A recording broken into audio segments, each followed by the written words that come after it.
Muito bem, vamos falar hoje sobre física. Então é claro que as físicas têm um papel importante aí na criação de jogos, porque eles tornam os jogos mais imersivos. Inclusive tem jogos hoje que são muito baseados em física. E pode ser desde uma simples colisão de dois corpos rígidos, ou até uma coisa mais complexa, como uma simulação de tecido ou de um corpo flexível. O fato é que a física ocupa um papel crucial na criação e desenvolvimento de jogos. Então vamos dar uma olhada nas principais características e inclusive também entender um pouco mais sobre as possibilidades das engines. Bom, tanto a Unity quanto a Unreal oferecem uma série de ferramentas de física para que a gente consiga desenvolver simulações de fluidos, roupas, cabelos e assim por diante. Vamos começar falando um pouco sobre a simulação de física em corpos rígidos. Então, um corpo rígido ele é como se fosse um bloco, em que a gente cria um colisor e a reação física vai ser como se fosse realmente de um objeto, né, que não deforma, e um outro que também não deforma. Então, vários jogos utilizam, é um exemplo assim de física bem clássico, né, mais simples.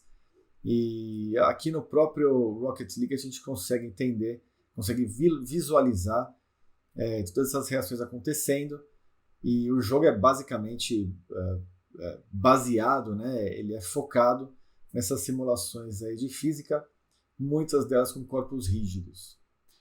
Aqui a gente já tem um exemplo do Chaos Flash System, que na realidade é ele simula um soft body, né, uma ferramenta da Unreal aí.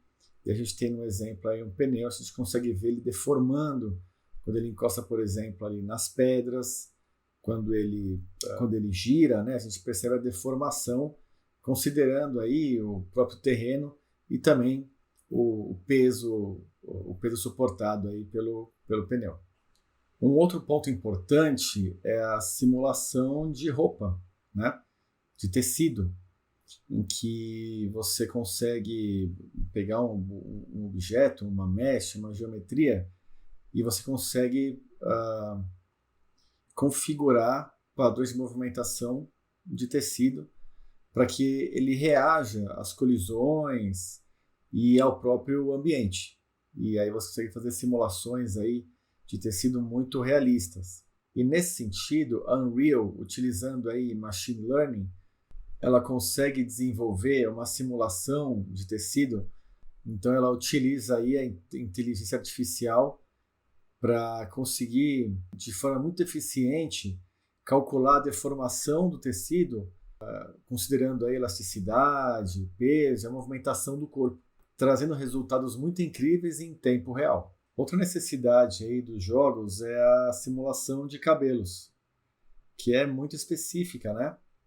Por conta das diferentes texturas, diferentes formas aí, considerando aí cabelos, pelos, né, e assim por diante. Então, tanto a Unity quanto a Unreal possuem ferramentas aí para que você consiga desenvolver cabelos, pelos, incluindo no seu jogo em tempo real, para prover as necessidades aí de cada projeto, cada jogo.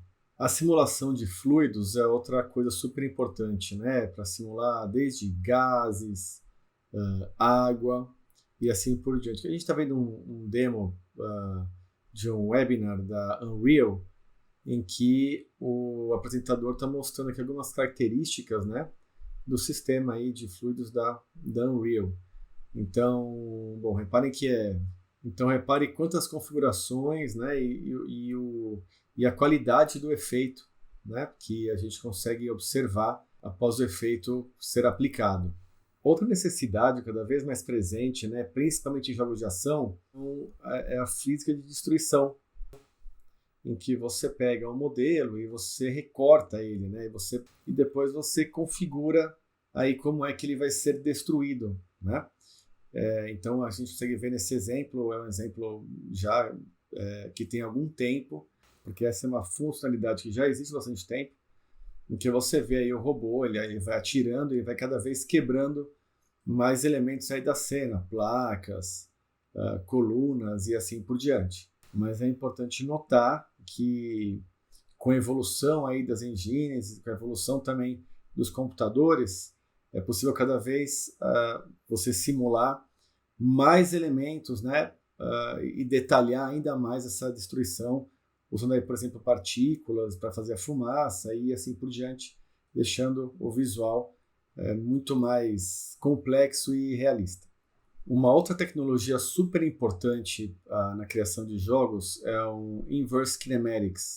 Bom, acho que a forma mais simples de explicar do Inverse Kinematics ou cinemática inversa é um cálculo que você faz quando você quer mover um objeto que contém juntas também. Então, supor que eu queira pegar essa caneta aqui, né?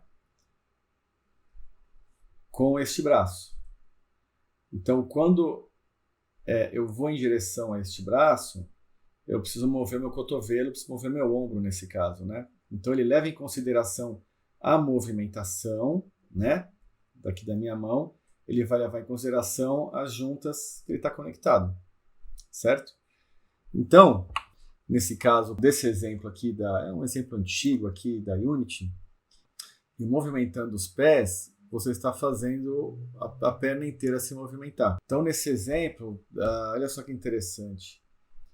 Você vai colocar um objeto embaixo da criatura e ela vai adequar já a posição do pé e a posição do objeto. E o Inverse Kinematics é utilizado para várias coisas, né? Por exemplo, quando o personagem ele fica numa escada com o pé em cada degrau e você vai movimentando e ele vai acertando ali a posição do pé. Então esse é um cálculo de cinemática inversa, né? O Inverse Kinematics. Quando o personagem também, muitas vezes ele vai pegar, como esse exemplo, vai pegar um objeto, né? Então você vai levar a mão do objeto diretamente ao item, só que o personagem pode estar com uma orientação diferente, ele pode estar de lado, ele pode estar de frente, e ainda assim o braço tem que chegar, a mão tem que chegar naquele objeto. Então você também pode utilizar Inverse Kinematics. Quando às vezes o personagem vai andar e ele segura, né, ele coloca a mão numa parede, por exemplo, você pode fazer isso também com Inverse Kinematics. Está chegando perto de uma parede, você escolhe um ponto e a mão vai até ali e ele vai andando e o braço vai ficando ali. Então essa é uma série de possibilidades que você vai utilizar Inverse Kinematics com algumas máscaras de animação para gerar esses efeitos, né?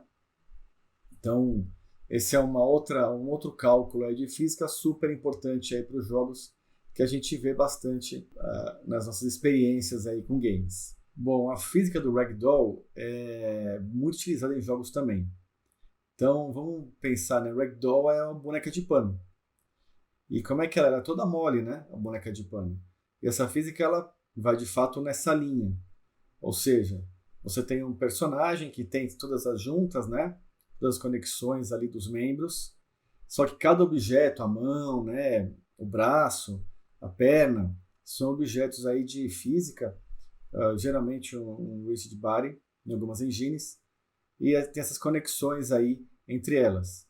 Quando o objeto cai, ele vai reagindo com o ambiente de forma muito natural, mas como se fosse um boneco de pano.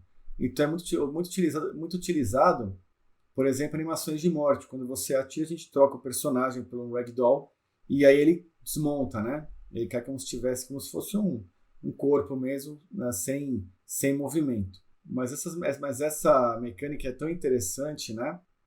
Que ela acabou virando mecânica de vários jogos. Por exemplo, nesse game aí, Human Fall Flat, em que a gente utiliza as mecânicas de Ragdoll. Então o personagem ele fica ali meio solto, né? E você precisa interagir com eles dessa forma para resolver alguns puzzles, né? Mas essa ferramenta é utilizada principalmente em jogos de tiro.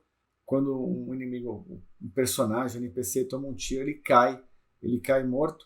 Então, para essa reação ficar mais adequada com o ambiente, a gente utiliza a física de Ragdoll. Muito bem, então nessa aula a gente conseguiu aí observar várias questões relacionadas à física de jogos. É um conteúdo assim mais conhecido, na verdade, né, por exemplo, das pessoas que gostam de jogos, porque a gente sempre vê esses elementos, talvez aí não entenda exatamente qual ferramenta se usa em cada um deles, mas a gente observa esses elementos, então acho que é bem mais tranquilo aí também de observar esses conceitos. Então é isso e até a próxima aula. Valeu!